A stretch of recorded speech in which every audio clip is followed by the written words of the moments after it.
السلام علیکم ورحمۃ اللہ تعالی وبرکاتہ۔ نحمده ونصلي ونسلم على رسوله الكريم اما بعد فاعوذ باللہ من الشیطان الرجیم بسم اللہ الرحمن الرحیم ان اللہ وملائکته یصلون علی النبی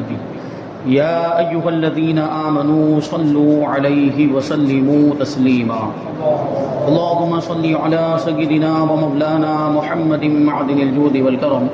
وآلہ الکرام وابنہ الکریم وبارک وسلم صلاۃ وسلام علیک یا رسول اللہ صلی اللہ تعالی علیہ وسلم۔ سورہ بقرہ آیت نمبر 110 کی تفسیر ہے۔ اللہ تبارک و تعالی ارشاد فرماتا ہے وَأَقِيمُوا الصَّلَاةَ وَآتُوا الزَّكَاةَ وَمَا تُقَدِّمُوا لِأَنفُسِكُم مِّنْ خَيْرٍ تَجِدُوهُ عِندَ اللَّهِ إِنَّ اللَّهَ بِمَا تَعْمَلُونَ بَصِيرٌ، اور نماز قائم رکھو اور زکوٰۃ دو، اور اپنی جانوں کے لیے جو بھلائی تم آگے بھیجو گے اسے اللہ کے یہاں پاؤ گے، بے شک اللہ تمہارے سب کام دیکھ رہا ہے۔ یہاں مسلمانوں کو اپنی اصلاح نفس کا حکم دیا جا رہا ہے، یعنی مسلمانوں کو اپنے آپ کی اصلاح کرتے رہنا چاہیے، اپنے اعمال کی اصلاح کرتے رہنا چاہیے۔ اور اس سے معلوم ہوا کہ آدمی کسی بھی دینی یا دنیاوی اہم کام میں مصروف ہو، اسے اپنے نفس کی اصلاح سے غافل نہیں ہونا چاہیے۔ عین حالت جہاد میں بھی نماز خوف کا حکم موجود ہے، یعنی ایسی صورت میں بھی نماز معاف نہیں، ایسی صورت میں بھی نماز پڑھنے کا حکم ہے، اور ایسی صورت میں بھی اصلاح نفس کا حکم دیا گیا۔ اور طلاق کے مسائل بیان کرتے ہوئے بھی اللہ تبارک و تعالیٰ نے نماز اور تقوی کے احکام بیان فرمائے ہیں۔ لہٰذا اگر کوئی نیکی کی دعوت میں یا علم دین کے حصول یا کسی دوسرے اہم دینی کام میں مشغول ہے تو اسے اپنی اصلاح سے غافل نہیں ہونا چاہیے، یعنی وہ یہ نہ سوچے کہ میں دین کے کام میں ہی تو مصروف ہوں، مجھے نماز پڑھنے کی کیا ضرورت ہے، تو پھر وہ دین کا کام کرنے کا کیا فائدہ۔ یعنی دین کے کام کے ساتھ ساتھ دوسری اہم ذمہ داریوں کو بھی اور فرائض اور واجبات کو بھی جو شرعی طور پر ہم پر لازم و ضروری ہیں ان کو ادا کیا جائے، اور ان ساری چیزوں سے غافل نہ ہوا جائے۔ آدمی اپنے نفس کی اصلاح سے کبھی غافل نہ ہو اور اپنے نفس کی اصلاح کرتا رہے۔ اور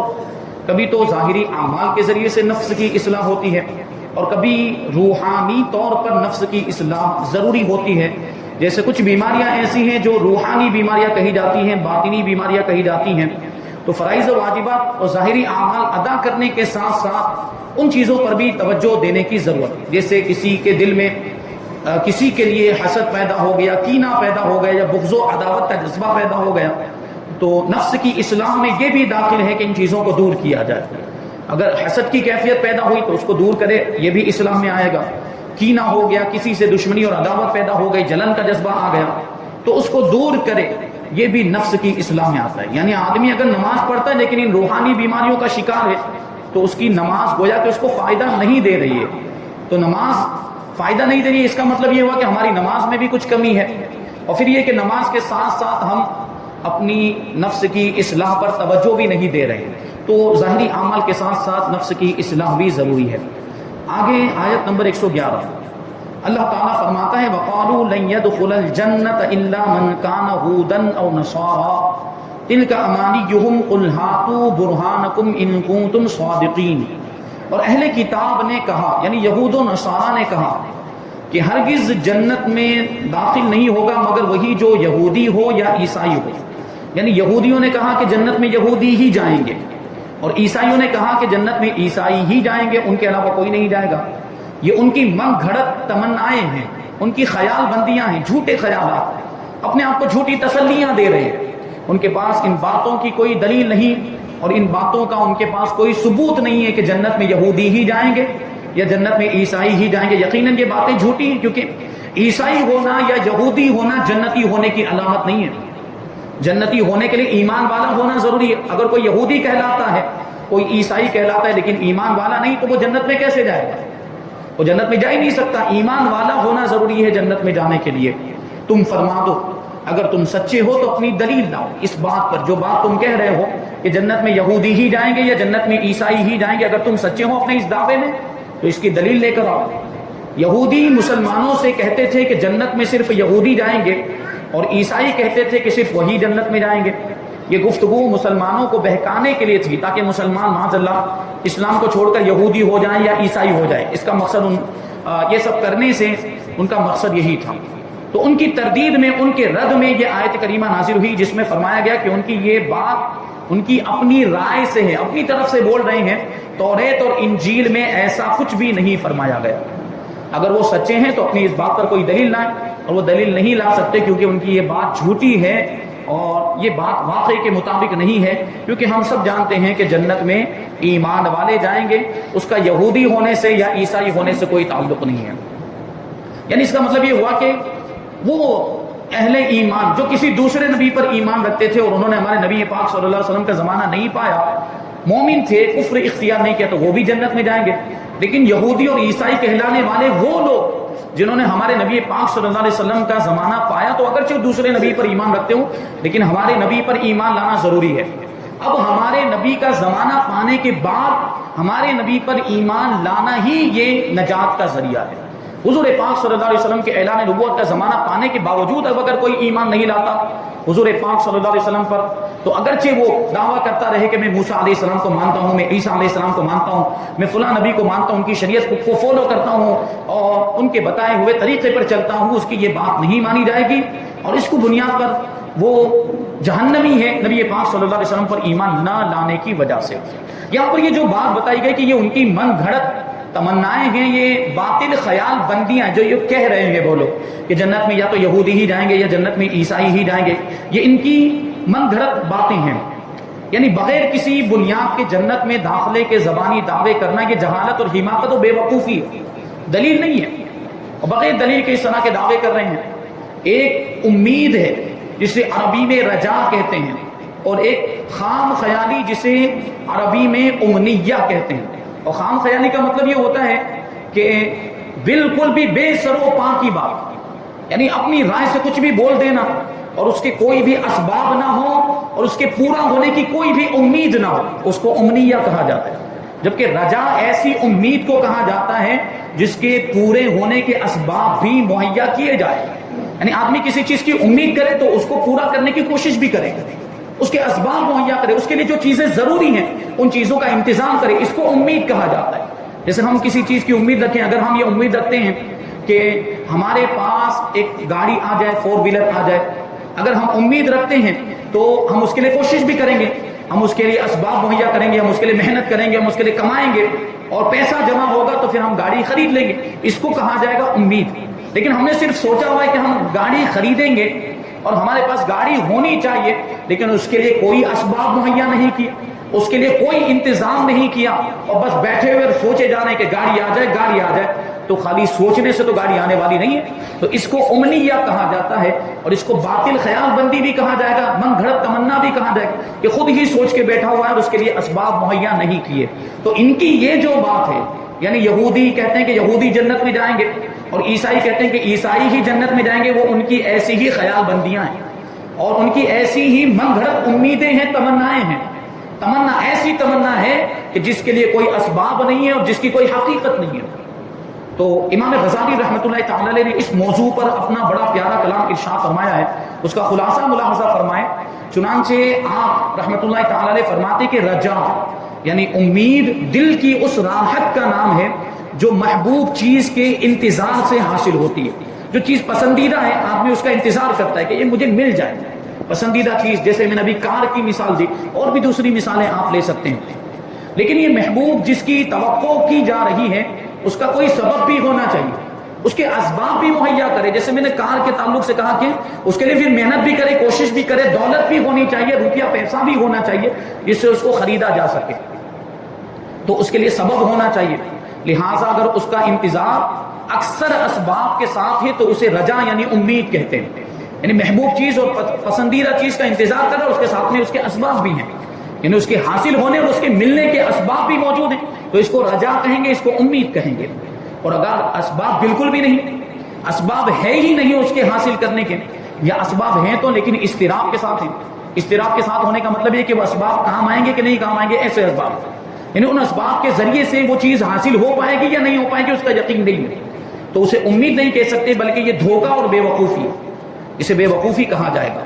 اور اگر اسباب ہونے یا نہ ہونے کا علم نہ ہو تو اس انتظار کو تمنا کہتے ہیں۔ اہل دل حضرات جانتے ہیں کہ دنیا آخرت کی کھیتی ہے، یعنی یہاں جو کچھ بھی ہم بوئیں گے وہ کاٹیں گے کہاں پر؟ ہم آخرت میں کاٹیں گے، یعنی اس کا بدلہ ہمیں آخرت میں ملے گا۔ اور دل زمین کی طرح ہے، دنیا آخرت کی کھیتی اور ہمارا دل جو ہے وہ زمین کی طرح، کیونکہ کھیتی کے لیے زمین ضروری ہوتی ہے، تو دل ہمارا یہ زمین کی طرح ہے، اور ایمان اس میں بیج کی حیثیت رکھتا ہے۔ یہ کھیتی کے لیے ساری ضروری چیزیں بیان کر رہے ہیں، اس کے اسباب بیان کر رہے ہیں۔ ایمان اس میں بیج کی طرح ہوتا ہے، یعنی دل میں ایمان ہو تبھی وہ کھیتی اگ پائے گی، اور یعنی بیج، ایمان کا بیج۔ اور عبادت زمین کو الٹ پلٹ کرنے، صاف کرنے اور نہریں کھودنے اور ان زمینوں میں پانی جاری کرنے کی طرح ہے، یعنی کھیتی کے سارے اسباب ہوتے ہیں۔ آدمی صرف بیج ڈال کر بیٹھ جائے تو کیا کھیتی اگے گی؟ نہیں، اس میں کیا کرنا پڑے گا؟ اس کو الٹ پلٹ، اس کو جوتنا پڑتا ہے، کھیتی کو، زمین کو، اس میں دانہ ڈالنے کے بعد پھر اس کو صاف بھی کرنا پڑتا ہے، نہریں کھودنی پڑتی پانی پہنچانے کے لیے، اور پانی کسی طریقے سے وہاں پہنچایا جاتا ہے، جاری کیا جاتا ہے، یہ سب اسباب مہیا کرنے پڑتے ہیں۔ تو یہ سب اسباب گویا کہ یہ عبادتیں ہیں دل کے لیے۔ اور دل جو دنیا میں غرق اور ڈوبا ہوا ہے اس بنجر زمین کی طرح ہے جس میں بیج کوئی پھل نہیں لاتا، اور قیامت کا دن فصل کاٹنے کا دن ہے، اور ہر شخص وہی کاٹے گا جو اس نے بویا ہوگا، اور کھیتی کا بڑھنا ایمان کے بیج کے بغیر ناممکن ہے۔ یعنی ہماری کھیتی، یعنی ہمارا نیکیوں کا جو اسکور ہے وہ اسکور کب بڑھے گا؟ جب ایمان کا بیج ہوگا۔ مطلب کیا ہوا کہ ایمان نہیں تو اعمال کچھ بھی کام نہیں دیں گے، کوئی فائدہ نہیں دیں گے۔ ایمان کے ساتھ اگر اعمال کیے جائیں تو پھر وہ اعمال فائدہ دیں گے۔ ایمان ہے اور پھر آدمی عبادت کرے، ایمان ہے اور نمازیں پڑھے، روزے رکھے، زکوٰۃ ادا کرے، حج کرے، تو پھر ان ساری چیزوں کا فائدہ ہے۔ لیکن ایمان نہیں ہو، لاکھوں نمازیں پڑھ لے، لاکھوں حج کر لے، خوب زکوٰۃ ادا کر دے، خوب روزے رکھ لے، کوئی فائدہ نہیں۔ تو کھیتی کا بڑھنا یہ ایمان کے بیج کے بغیر ممکن نہیں ہے۔ اور جب دل میں خباثت اور برے اخلاق ہوں تو ایمان بہت کم نفع دیتا ہے۔ جیسے بنجر زمین میں بیج سے فصل پیدا نہیں ہوتی، تو مناسب یہی ہے کہ آدمی کے مغفرت کی امید رکھنے کو کھیتی والے پر قیاس کیا جائے۔ یعنی وہ آدمی جو مغفرت کی امید رکھتا ہے، وہ یہ چاہتا ہے کہ اس کی بخشش ہو جائے اور اس کو جنت مل جائے، تو اس کو جنت حاصل کرنے کے لیے اور اپنی بخشش کروانے کے لیے کوشش تو کرنی پڑے گی۔ جیسے کھیتی والے کو اگر کھیتی میں سے فصل حاصل کرنی ہے، اس کی پیداوار حاصل کرنی ہے، تو اس کے لیے اس کو کتنی محنت کرنی پڑتی ہے، اس کے لیے کتنا جتن کرنا پڑتا ہے، اور کتنے اسباب مہیا کرنے پڑتے ہیں، اور کتنا انتظام کرنا پڑتا ہے۔ تو اگر ہم بھی آخرت میں کامیاب ہونا چاہتے ہیں، جنت حاصل کرنا چاہتے ہیں، یہ چاہتے ہیں کہ مغفرت ہو جائے، تو اس کے لیے کوشش کی جائے۔ تو کھیتی کرنے والے پر اس کو قیاس کیا جانا چاہیے جو مغفرت چاہتا ہے، یعنی جو شخص اچھی زمین حاصل کرتا ہے اور اس میں عمدہ بیج ڈالتا ہے جو نہ خراب ہوتا ہے اور نہ ہی بدبودار، اور پھر اس کی تمام ضروریات کو بھی پورا کرتا ہے، کھیتی کی تمام ضرورتوں کو پورا کرتا ہے۔ ضروریات سے مراد وقت پر پانی دینا، زمین کو کانٹوں اور گھاس پھوس نیز ان تمام خرابیوں سے پاک کرنا جو بیج کو بڑھنے سے روکتی ہیں۔ وہ سب ماہرین جانتے ہیں، جو کھیتی کے ماہرین ہیں وہ جانتے ہیں کہ کیا کیا چیزیں ہونی چاہیے اور کیا کیا چیزیں نہیں ہونی چاہیے، یا خراب کر دیتی ہیں جو چیزیں کھیتی کو خراب کر دیتی ہیں ان سے وہ بچاتا ہے۔ تو جو یہ سب کام کرے، یعنی جو ظاہری اسباب ہے وہ اپنے اعتبار سے مہیا کر دے، یعنی زمین کو جوت بھی لیا، زمین کو الٹ پلٹ بھی کر لیا، اچھی زمین مہیا بھی ہو گئی، جو بنجر زمین نہیں ہے، جو اگانے کی صلاحیت رکھتی ہے، پھر اس میں پانی بھی دیا اور اس میں سارا اہتمام کیا اور بیج بھی ڈالا، سب کچھ ہو گیا۔ اب یہ کام تو جو اس کے بس میں تھا، جو اس کی طاقت میں تھا، وہ اس نے کر لیا، لیکن آگے کا جو کام ہے، یعنی وہ بیج کو پھاڑ کے اس میں سے پودا نکالنا، یہ اس کے اختیار میں نہیں، یہ پروردگار کی قدرت میں ہے۔ تو اب وہ اپنے اعتبار سے جو اسباب ہونے چاہیے وہ اسباب کر کے بیٹھ گیا، اب اللہ کے فضل و کرم سے امید لگائے رکھتا ہے، اللہ کے فضل کا انتظار کرتا ہے، کیونکہ دیکھیں اس میں کبھی بارش کی بھی ضرورت ہوتی ہے، وہ بارش کہاں سے آئے گی؟ بارش آدمی خود تو نہیں لا پائے گا، وہ اللہ کے فضل و کرم سے ہی آئے گی۔ یہ سب کام کرے، پھر اللہ تبارک و تعالیٰ کے فضل کا منتظر ہو کر بیٹھ جائے کہ وہ زمین کو بجلی کی گرج اور دیگر آفتوں سے بچائے گا، یہاں تک کہ کھیتی اپنی تکمیل کو پہنچ جائے، تو اس انتظار کو رجا یعنی امید کہتے ہیں۔ اپنے اعتبار سے اپنی طاقت کے مطابق جو اسباب آدمی مہیا کر سکتا ہو وہ اپنی طاقت کے مطابق اسباب مہیا کرے، انتظام کرے، اور جو اپنے اختیار سے باہر ہے، جو پروردگار کی قدرت میں، وہ صرف پروردگار ہی کر سکتا ہے، وہ اللہ پر چھوڑ دے، اللہ کے فضل و کرم سے امید رکھے کہ میں نے تو اپنا کام کر دیا، اور باقی جو پروردگار کے اختیار میں ہے، پروردگار وہ اپنے فضل و کرم سے کر دے گا تو میرا یہ کام مکمل ہو جائے گا۔ تو اس امید کو رجا کہتے ہیں۔ اور اگر سخت زمین میں بیج ڈالے جو شور زیادہ ہو، یعنی ایسی زمین جو کھاری زمین ہو، کھاری زمین میں کھیتی برابر نہیں ہو پاتی، تو ایسی زمین میں بیج ڈال دیا ہے جو کھاری زمین ہے اور بلندی پر ہو جس تک پانی نہیں پہنچ سکتا، یعنی بارش کا پانی تو پہنچ جائے گا بلندی پر ہے تو، اور لیکن نیچے سے اگر پانی پہنچانا ہو تو دشواری ہوگی، اور بیج کی پرواہ بھی نہ کرے اور پھر اس کے کٹنے کا انتظار کرے تو اس انتظار کو بے وقوفی اور دھوکہ کہتے ہیں، یعنی ظاہری اسباب اس نے مہیا ہی نہیں کیے۔ اور اگر اچھی زمین میں بیج ڈالا لیکن اس میں پانی نہیں ہے، اب وہ بارش کے انتظار میں ہے، اور یہ ایسا وقت ہے جس میں عام طور پر بارش نہیں برستی، تو اس انتظار کو تمنا کہتے ہیں، یعنی کچھ اسباب مہیا کیے لیکن کچھ اسباب کو چھوڑ دیا، تو رجا اسے کہیں گے کہ سارے اسباب مہیا کرے، اور کچھ اسباب مہیا کیے کچھ کو چھوڑ دیا اس کو تمنا کہیں گے، اور اسباب بالکل بھی مہیا نہیں کیے تو اس کو کیا کہیں گے؟ دھوکہ اور بے وقوفی۔ یہ تین چیزیں آپ یاد رکھیں گے، تو اس کو تمنا کہیں گے کہ بارش کا انتظار کرنے بیٹھ جائے، ایسے موسم میں بارش کا انتظار کر رہا ہے جس موسم میں بارش ہوتی ہی نہیں، تو یہ تمنا ہے، رجا نہیں ہے۔ تو گویا رجا کا لفظ کسی ایسی پسندیدہ چیز کے انتظار پر صادق آتا ہے جس کے لیے وہ تمام اسباب تیار کر دیے گئے ہوں جو بندے کے اختیار میں ہیں، صرف وہی اسباب باقی رہ گئے جو بندے کے اختیار میں نہیں ہیں، اور اللہ تبارک و تعالیٰ کا فضل ہے جس کی وجہ سے تمام نقصان دہ اور فاسد کرنے والے اسباب کھیتی سے دور ہو جاتے ہیں۔ پس جب بندہ ایمان کا بیج ڈالتا ہے اور اس کو عبادت کا پانی پلاتا ہے، دل کو بد اخلاقی کے کانٹوں سے پاک کرتا ہے، اور اللہ تبارک و تعالیٰ کے فضل کا مرتے دم تک منتظر رہتا ہے، مغفرت تک پہنچانے والے اچھے خاتمے کا انتظار کرتا ہے، تو یہ انتظار حقیقی رجا اور امید ہے۔ یہ ذاتی طور پر قابل تعریف ہے، یعنی مغفرت کے لیے اس نے اپنے اعتبار سے اپنی طاقت کے مطابق سارے اسباب مہیا کر دیے ہیں، اب اللہ کے فضل و کرم پر نظر ہے، اللہ کے فضل و کرم کا انتظار ہے کہ اللہ تبارک و تعالیٰ اس کا خاتمہ ایمان پر فرمائے اور پھر اس کی بخشش ہو جائے، کیونکہ ایمان پر خاتمہ ہونا یہ بندے کے اختیار میں نہیں، یہ تو پروردگار کے اختیار میں ہے۔ اور اگر ایمان کے بیج کو عبادات کا پانی نہ دیا جائے یا دل کو برے اخلاق سے ملوث چھوڑ دیا جائے اور دنیاوی لذت میں منہمک ہو جائے اور پھر مغفرت کا انتظار کرے تو اس کا یہ انتظار یہ بے وقوفی اور دھوکہ، اور اس میں مبتلا شخص یہ جو انتظار کر رہا ہے یہ بیکار بے فائدہ۔ نبی کریم صلی اللہ علیہ وسلم نے فرمایا کہ الاحمق من اتبع نفسه هواه وتمنى على الله الامانیہ، کہ بے وقوف وہ ہے جو اپنے نفس کو خواہشات کے پیچھے لگا دیتا ہے اور اس کے باوجود اللہ تبارک و تعالیٰ سے تمنائیں کرتا ہے، یعنی ایک طرف نفس کو خواہشات کے پیچھے لگا دیا، یعنی برائیوں میں لگا دیا، گناہوں کے کاموں میں لگا دیا، اور دوسری جانب اللہ تعالیٰ سے مغفرت کی امید بھی رکھتا ہے، تو یہ کیسے ہو پائے گا؟ ظاہری اسباب جو اس کی طاقت و اختیار میں ہے وہ اس کو مہیا کرنے پڑیں گے، پھر اپنے رب کے فضل و کرم سے امید رکھے کہ وہ بخش دے، ایمان پر خاتمہ عطا فرمائے، تو یہ عقل مندی والی بات ہے۔